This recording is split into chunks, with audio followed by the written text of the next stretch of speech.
Good afternoon, Pats Nation. Welcome to another edition of the Kansas Pats Talk Patriots podcast. It is a Friday. I'm coming to y'all. As I said, I do have a special guest today. Let me go ahead and get Greg in here. Greg, how you doing? What's up, Ken? Thanks for Doing having me, pretty. man. Yes, doing pretty good. First off, I appreciate you taking time out your busy schedule to come on to the show with me today. We do have a lot to talk about, so we really ain't going. I don't want to waste too much more of your time. I know it was kind of hard to get you on over here, but first off, this is Greg Bedard from the Boston Sports Journal and the Greg Bedard Patriots podcast. Greg, can you tell us a little bit just about the Boston Sports Journal? Yeah. So let's see. I guess it's now 8 years ago. I got laid off at Sports Illustrated, Mm-hmm. and looked around. It was a time when the media industry was contracting a lot of jobs, and I wasn't sure whether there was going to be one for me at the end of the day. And um, somebody on Twitter turned me on to a format that was working in Pittsburgh called DK Pittsburgh Sports subscription site, and we looked into it. Made up a business model, and decided to go for it. I mean, I really didn't want to go do something else. I thought I was at the sort of height of my job at the time, and I mean, it is what it is. Uh, Sports Illustrated, I think everybody knows the issues that they've had in recent years, and I wasn't ready to go do real work. I liked covering the NFL. I thought I was pretty good at it, and so we decided to go forward with that model. And 8 years later, we're still here kicking around. So I appreciate all the support that everybody's given us Mm-hmm. over the years, and $50 for the year over at BSJ gets you coverage of all four major sports. And of course, with the Patriots, it's myself and Mike Giardi. I think we do a pretty good job covering the Yeah. team. So if you're Yes. interested, come out and join us and join the community over there. Yes, sir. Y'all make sure y'all go check out the BSJ Journal, man. I've been following. I remember you at Sports Illustrated, and also you and Nick Cattles. I watched your podcast last night. Y'all are a tremendous duo. You do a good job. Y'all got to keep that together, man. I try to catch every show that y'all do. Y'all do a really good job, Yeah, we're trying to. Nick's somebody that I've man. long had a lot of respect for his talent, and when I finally dipped my toe into the podcasting thing, he was first on my list of somebody that I wanted to work with, and hopefully that keeps going. But life sort of can go in Mhm. different directions, so we'll see what happens. Yes, sir. Yes, sir. Let's go ahead and get into it, man. Oh, a rough season for the Patriots. I know it's been rough for you. Rough for you. Been covering it for a while, whatnot. What do you feel really went wrong with Gerard Mayo's first year as head coach? Like the main thing. Uh, Ken, look, I think the bottom line is, and I have a lot of respect for Gerard. I think eventually he's going to be a good head coach in this league. I just didn't. I don't think he really understood the scope of the position. It's not just him. I think it was also, the Crafts were certainly complicit in this. And that, I remember one of the first things somebody told me when they moved on from Bill was, and somebody who had been in that building for a long time was like, uh, they have no idea how many things Bill did for the organization. And, basically you need like 5 or 7 guys basically to do what Bill did. And, it's everyone's going to learn that lesson. And I do think, if I didn't mind the succession plan, like I let it, go on. I didn't love it, when I heard it. I was like, wait, so we're gonna promote Gerard, we're gonna promote Elliot Wolf, and basically all we're doing is subtracting Bill Belichick from all this. I'm not signing up for that. I don't think that's a good way to go. What the Kraft should have done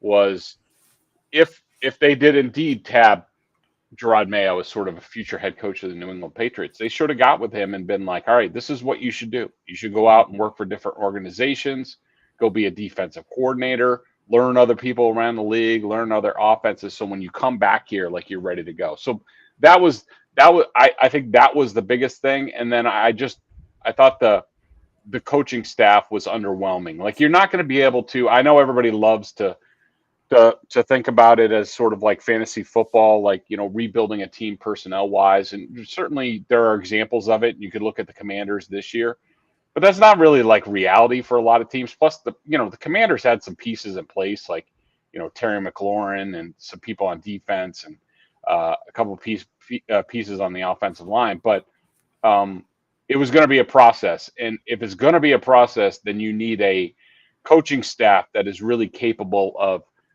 coaching up the players. And I think, Gerard's inexperience and not being quite ready for the role, plus the inability to coach up the talent that you did have on the team. I mean, just look at the regression of a lot of the guys that they extended and re-signed on defense. I mean, you'd be hard pressed to find anybody on the team that improved this year, and most of them you would say probably regressed a bit. So, when you combine all that, it's not a good formula for the Patriots in 2024. Do you think it was that Cardinals game that initially did him in, or do you think it was probably it was leading up to that game? I think it was a culmination of things. I think that ownership, actually, I know ownership definitely had concerns along the Mhm. way, like, maybe this wasn't the right move, and they were still optimistic. And certainly, I do think Gerard ran a really good training camp. I thought better than some of Bill's Real later physical. on, and I think that we saw the results of that against the Bengals, and that was promising. And I was like, maybe he does know what he's doing. And even, I would say, for 3 quarters or 3.5 quarters of that Seahawks game, I was about to be like, the Crafts were right. Mayo knows what he's doing. He's a savant. He was ready for this. I was wrong. I was ready to say that. And then sort of everything went downhill from there. But, I think there were concerns along the way. I think that in the second half of the season as a whole, that the team really didn't show a lot of progress. And I think it was teetering at that point.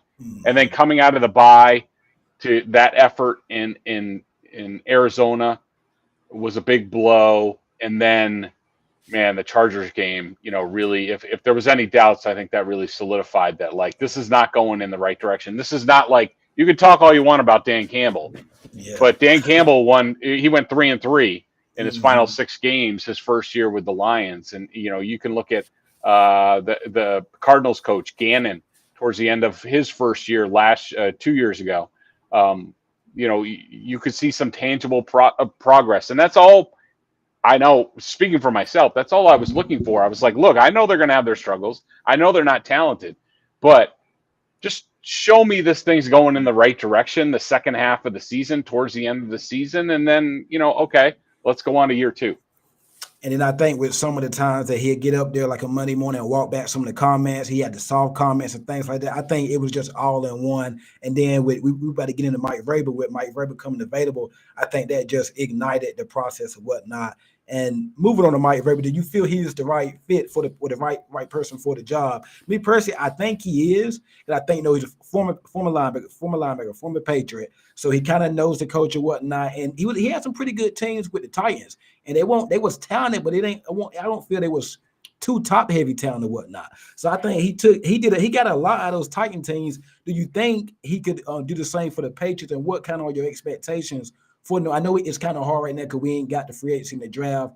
But Right. based on what you know about Mike Vrabel, what would you feel your expectations are for him in the Yeah, team? I mean, look, I think Mike was a tremendous hire for the team. I just think, look, when you get to this spot and you're hiring a head coach, you're going through retreads, and you're going through basically, giving people their first opportunity. I think, given the way things have gone recently in New England, uh, especially after giving a first year head coach and Gerard Mayo a chance and that not working out.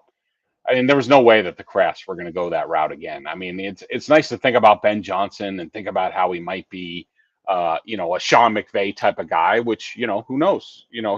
He might indeed be that, but I think that the Crafts, um, and I agree, like they were going with they needed to go with a known commodity, and I'm sure people can poke holes in Mike Vrabel's resume and what he did and towards the end of Tennessee and all that stuff, but I mean, look, any guy who has previous coaching experience, they obviously lost their job for a reason, but you're hoping that they've learned from it and are going to be better the second time. I mean, you can criticize Mike Vrabel for all you want and say he was barely above 500. I think he's a tremendous coach. Anytime I tuned in to watch the Titans, even that last season, Ken, I remember there was a game against the Miami Dolphins when the Titans were completely outgunned. They Hmm. were injured. I think the Dolphins, they were good that year. And for Mike to pull off that upset, that just reinforced like this is a guy, when I look at a head coach, I want a coach that's going to make the most out of what they have. Like no roster is going to be perfect. No roster is going to be exactly how you draw it up, but you have to be able to take exactly what you have, the strengths and the weaknesses, and figure out a way to win that game that week. And I think Mike is an expert at that. I think his year spent with the Browns, helping out coaching the tight ends and the offensive line is going to really aid him. And I think he was a tremendous hire. I think he's going to be great. I think Hmm. I don't even care. Even if he wasn't a former Patriot, I don't really Right. care. I just look at what he did in Tennessee with some of those teams. I mean, to do what he did with Ryan Tannehill, um, says a lot to me as the potential as a coach. Hopefully, he's learned some lessons because it wasn't Mm. perfect there. But yeah, I think he was a great hire. I listened to you and Nick Cattle's podcast last night. You said you did have some concern about some of his coaching staffs in Tennessee and where he was at. Why do you think he's been so quiet on the coaching front so far? You think he's probably waiting for some of these teams to probably get eliminated or just trying to slow play it? Yeah, it's a good question, Ken. I'm not really sure, but I will say that I think that um, you know the Patriots were way ahead of the curve. Hmm.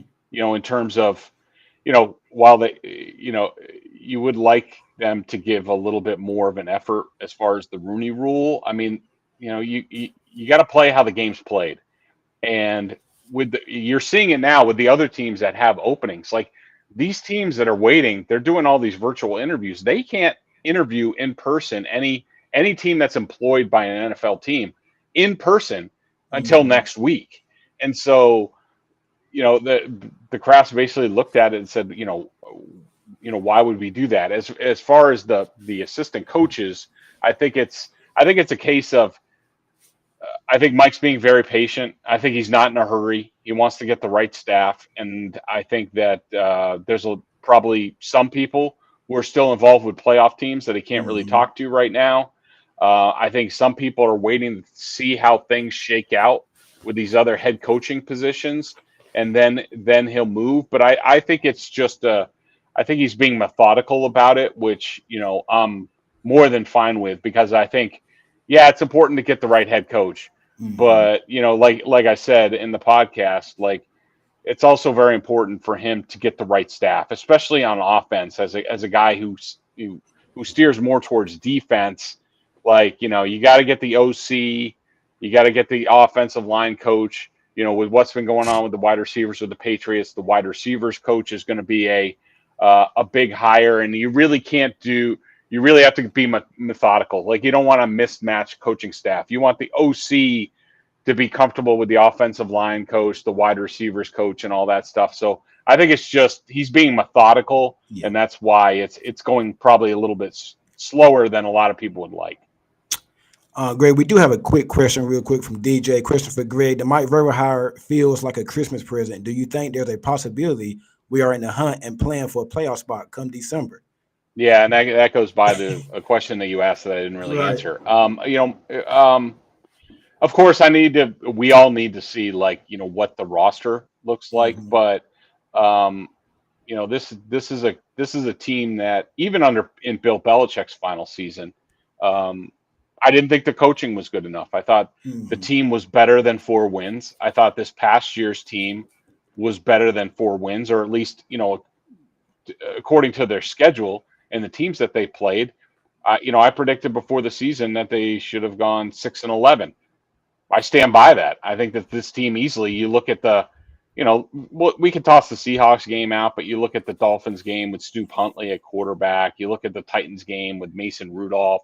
You look at the Colts game when they gave up 20 straight plays to lose the game. I mean, a well coached team wins those games, and now all you're talking 6-7 wins. Yeah.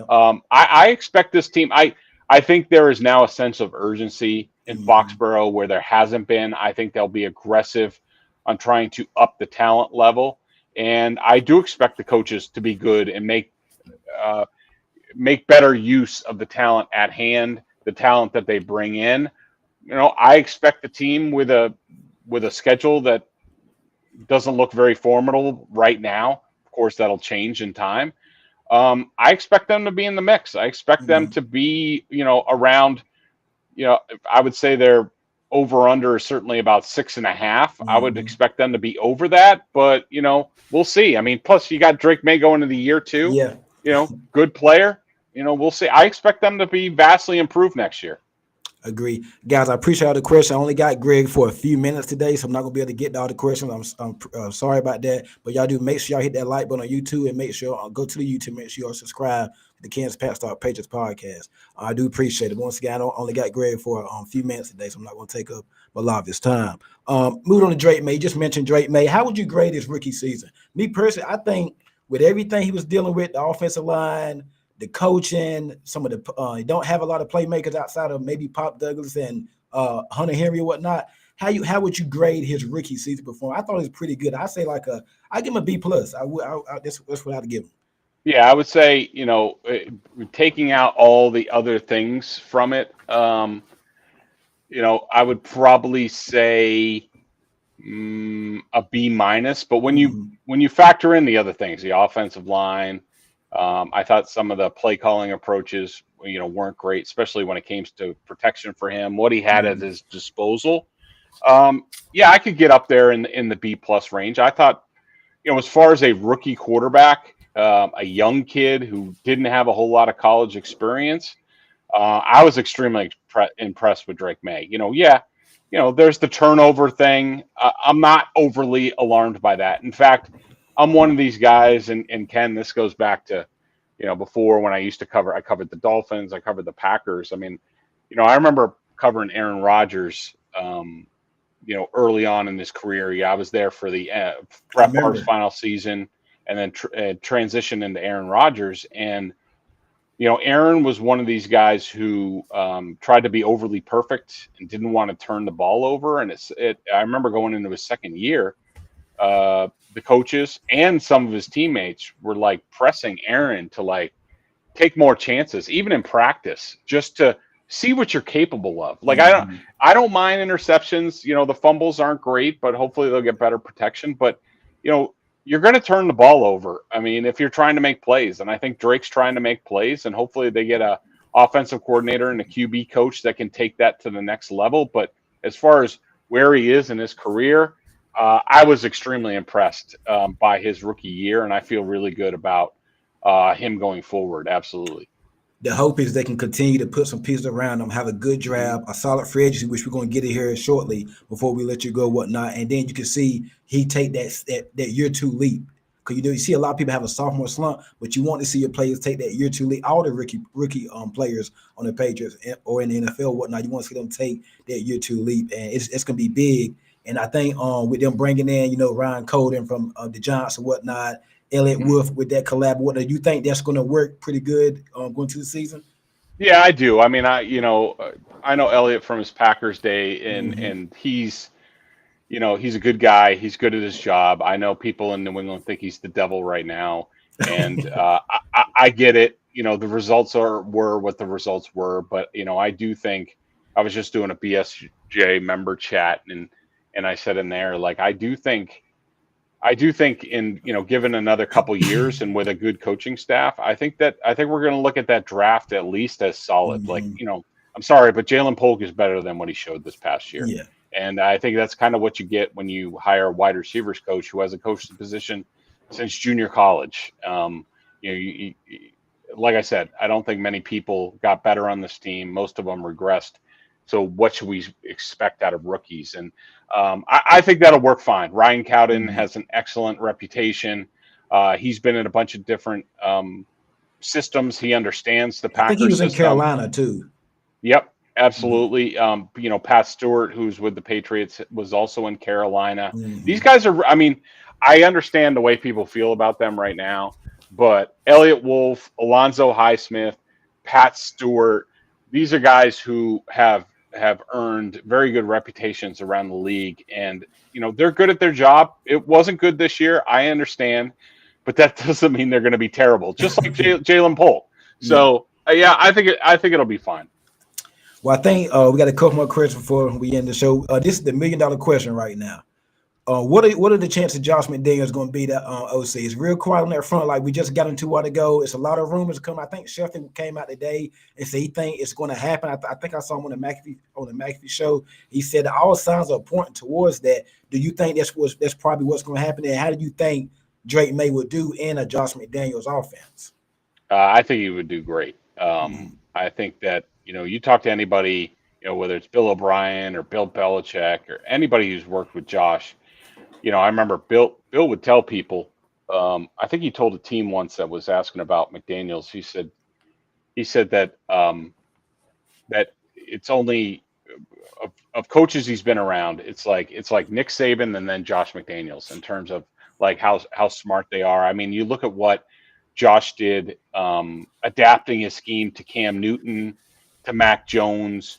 Like I think he'd be tremendous. I think he'd be great with Drake. But the chances of it happening, I'm not sure. Mm-hmm. I would say probably 50-50. It Mm-hmm. seems like from what I've heard that, Vrabel is going to take his time. He's going to talk to multiple people. It does seem like from his time in with the Titans that he prefers guys out of the West Coast slash Shanahan system in terms of guys he worked with. If I was a defensive head coach like Mike Vrabel, I would be when it came to hiring an offensive coordinator, I'd be like, all right, which schemes give me the most difficulty? And from hiring, Mike LaFleur as his first offensive coordinator there, it would seem that he thinks Mm-hmm. that scheme gives him the most issues. Sometimes Vrabel, when he's played the Patriots, he hasn't had a hard time defending the Patriots or the McDaniels offensive system. But I think they would be great together because I think they are both experts. Not only would you be getting two former NFL head coaches who understand everything, but you're talking about two coaches who are very good at just taking what they have at hand Mm-hmm. and putting it in the best position to win that game that Sunday. And then another positive, you don't got to worry about him going nowhere because I think me and you can Yes. agree he's probably not getting another head coaching gig, not in the near future. He can sit there, he can be there with Drake May and whatnot. And people forget he had Mac Jones in the running for Rookie of the Year that year if it wasn't for Jamar Chase. The COVID Yeah. year, Cam Newton was playing pretty good for the most part. Yeah, and he couldn't even throw the ball. And they Right. they found ways to be competitive that year. And I think that Ken, what you bring up about him not going anywhere for a while Mm-hmm. is absolutely great to bring up. And I think it's huge. And fans don't really think about it. I mean, you could say, let's say the Patriots, let's say Vrabel goes with a guy like Dave Ragone, who is the Mm-hmm. Rams quarterbacks coach. You know, if that guy comes in and lights the world on fire with Drake May, he's going to become a head coach. This is Yeah. something when I covered the Dolphins, I remember I covered Nick Saban. He was one of the coaches that I covered there. And I remember Nick Saban, it was similar to Belichick, where he said, because I think it was, I can picture the guy who was his first year offensive coordinator, Scott Linehan. Okay. He went on to become the head coach of the Vikings after his first year. And I remember Nick Saban saying something he learned from Belichick was, we're not going to be one of these teams that changes playbooks every year. We Mm-hmm. are going to have a Patriots, or at the time, a Dolphins playbook. And then we're going to get coordinators to run those plays. So we don't change everything for the quarterback and the players. And so it was Linehan the first year, and I think it was Mike Mularkey came in the second year, and he had to run that same Dolphins playbook. I mean, be wary of the hotshot offensive coordinator that you bring in, and then as the next head coach somewhere after 1 year. That's when you start messing up Drake Maye. And so I would definitely weigh that, Ken, when it Yeah, came down to it. Like if it was a tie between I want this young fancy guy or I want Josh McDaniels, if it's close, I'm going with Josh yeah, McDaniels because he's not going to go anywhere, and Drake's going to get that consistent coaching year after year. completely agree. Agree on real good stuff. Last question, whatnot. Are you expecting a lot of moves this year when free agency begins? Do you expect? Cause they got, I think, 130 million in cap space. Yeah. They didn't do a lot last year. They just got some guys that didn't really pan out. Are you expecting a lot of moves? And who are a couple names we should be keeping our eyes on? Yeah. So, as far as do I expect a lot of moves? Yes. Do I expect a Mhm. lot of big moves? I don't know. I need to see, really who's available. I mean, because Mhm. free agency isn't great anymore with the amount of cap space. And by the way, I could stay a couple more minutes if you want to do like a Okay. lightning round with people with questions. So that's fine. Okay. I'm not in a Appreciate rush, it. but um, I would Y'all drop your certainly, questions below. Greg will stay with me for a few more minutes. Y'all drop your questions yeah, below. we'll do like a lightning round or something like Okay. that. I Well, obviously, I'm first looking at solidifying the offensive line. I mean, if for some reason the Ravens decide to let Ronnie Stanley go, um, he would be at the top of my list. I would have to know the medicals on him, and you would think that it wouldn't happen, but the Ravens are weird. They're very much into the comp pick formula.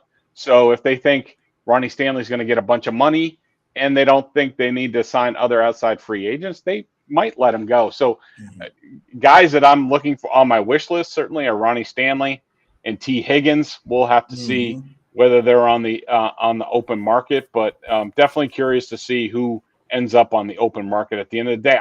I would expect at the very least, Ken, for Vrabel to try to bring in like a bunch of like mid-level guys for Mhm. depth, guys who he thinks are his type of players, just to up the competition level on this roster, which I think, not only did they not have a lot of top flight talent on this roster last year, um, but they didn't have a lot of depth. They had Yeah. no depth on this team. And so both of those things need to be addressed.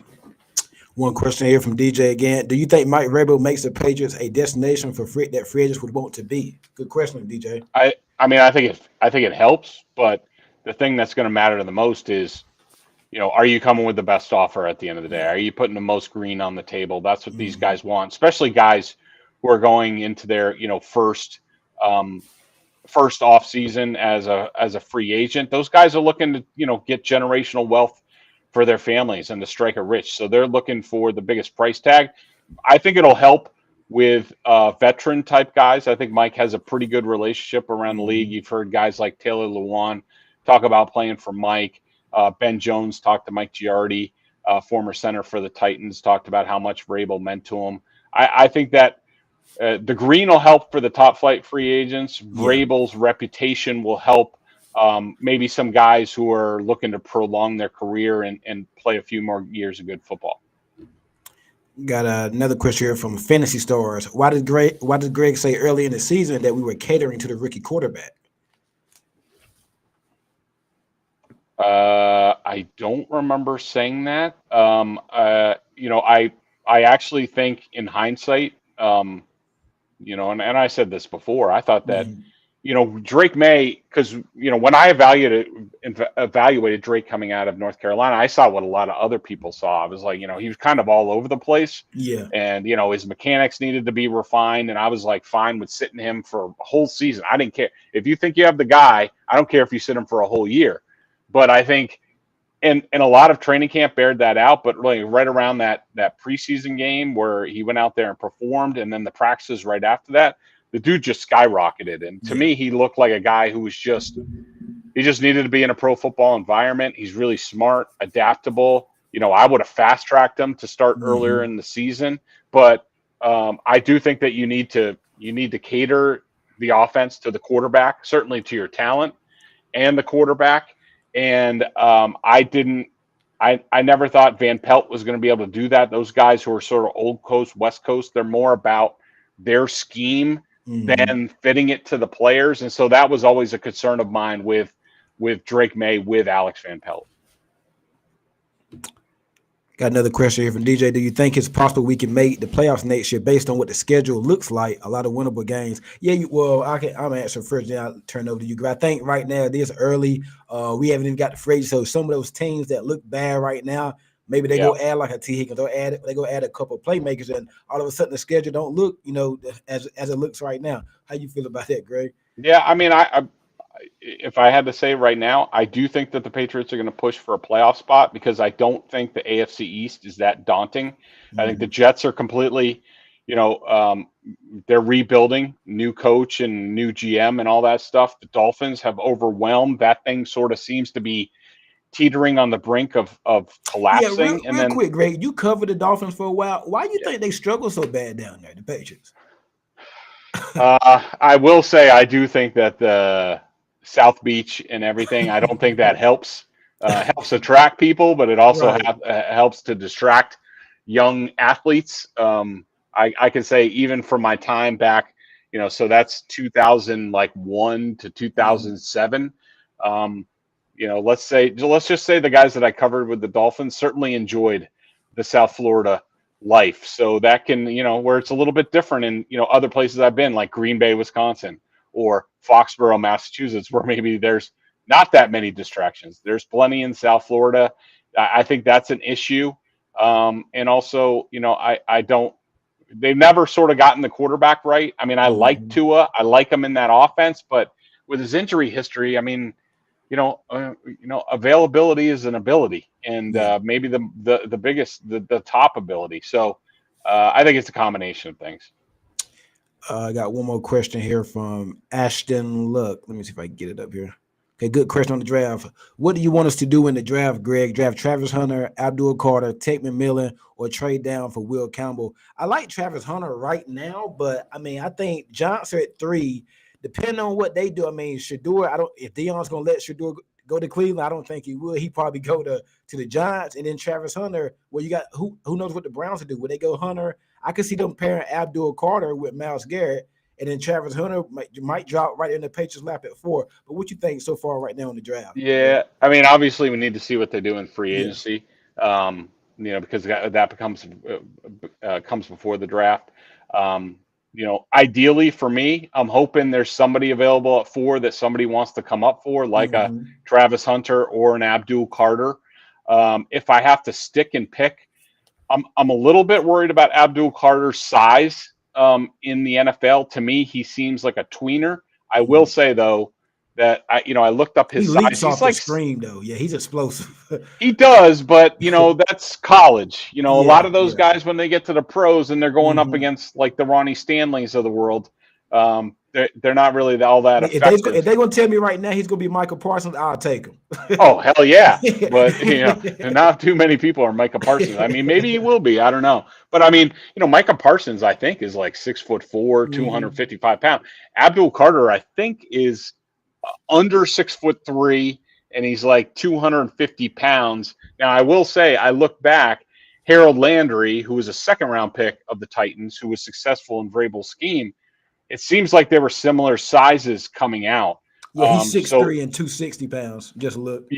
yeah, and but if I had to stick and pick, I also think this wouldn't be a popular pick at all with Patriots fans, but I do think the Mason Carter kid from Michigan, the defensive tackle, Mason Graham. Mason Graham. Sorry, Yeah. yeah, sorry, I'm not up on my draft stuff yet.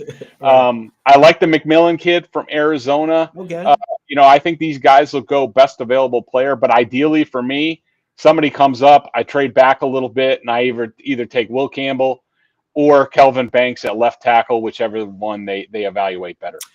How you feel about Travis Hunter? Uh, I like him. I think he's really good. I think most teams view him as a cornerback, which I wouldn't Mm-hmm. be opposed to because, as we saw later on in the season, love Jonathan Jones, but he's getting up there in age. You pair He's a free agent Gonzalez. too. Yeah, he's a free agent. I mean, I would love to have him back. Maybe move him to safety next year. But if you pair Gonzalez and Travis Hunter, plus give him some splash plays on offense, like all of a sudden you can have like a line change with Travis Hunter and Marcus Jones coming in, on offense to give a little spark. Gonzalez and Travis Hunter at cornerback, that'd be a damn good Oh yeah. place to start a defense. So I'm not opposed to it, but again, I'm more worried about the offensive line. If you're telling me they're signing Ronnie Stanley, then okay, we could talk Travis Hunter. Yeah. But if they're still searching for a left tackle or a really good tackle, then I want to trade down and get a tackle. Yeah, man. It's yeah, I completely agree with you there. Greg, man, it's been great. Oh, real quick before we get you off and whatnot, Super Bowl prediction. Whew, Super Bowl prediction. I'm just trying to think of who I picked this weekend. So I picked the Chiefs. Let's see. I picked the Chiefs and the Ravens. And in the NFC, I picked the Eagles. I think the Rams pumpkin will kind of blow up this week. And what's the other game in the NFC? You got the Washington and Detroit. Oh, I have Detroit winning, but Washington making it interesting. So Detroit Eagles. I like the Lions, and I'm going to say the Chiefs are going back to the Super Bowl. Sounds good, man. So, hey, Greg, it's been a pleasure. I know it was hard for me to get you on. It's been a pleasure. You one of my favorite Patriots on reporters and whatnot, man. You was one of the first ones that I think it was last year. You the first one that actually broke the story about Belichick and the Falcons. I didn't hear anything about that even from like the big people like Schefter and Rappaport until I heard you say it on the podcast about the smoke between Belichick and the Falcons. And then what do you know? About a week later, he's visiting the Falcons. So got so much respect for you, man. I really appreciate it. You do a great job. Can you let everybody know where they can find some of your work at, and if they want to stay in tune with what you have going on? Yeah. Everybody can find me on Twitter at Greg A. Bedard, and also check us out over at BostonSportsJournal.com to check out what me and Giardi are up to on the Patriots. Sounds good. Will you be at the Super Bowl this year for Super Bowl week in New Orleans? I'm going No, out there for I a few don't. days. I only go when the Patriots are there, but I will be at the Senior Bowl, and man, it's like I think it's like 10 days now, so we got to get Okay. going I went to the on combine the last year. draft and all that stuff. You be at the combine too? Probably. I usually make a cameo for a couple days, but we'll have to see how it goes. Yes, sir. Appreciate it, Greg. Hey, appreciate you. Thanks so much, Ken. Yes, sir. It was good talking with you.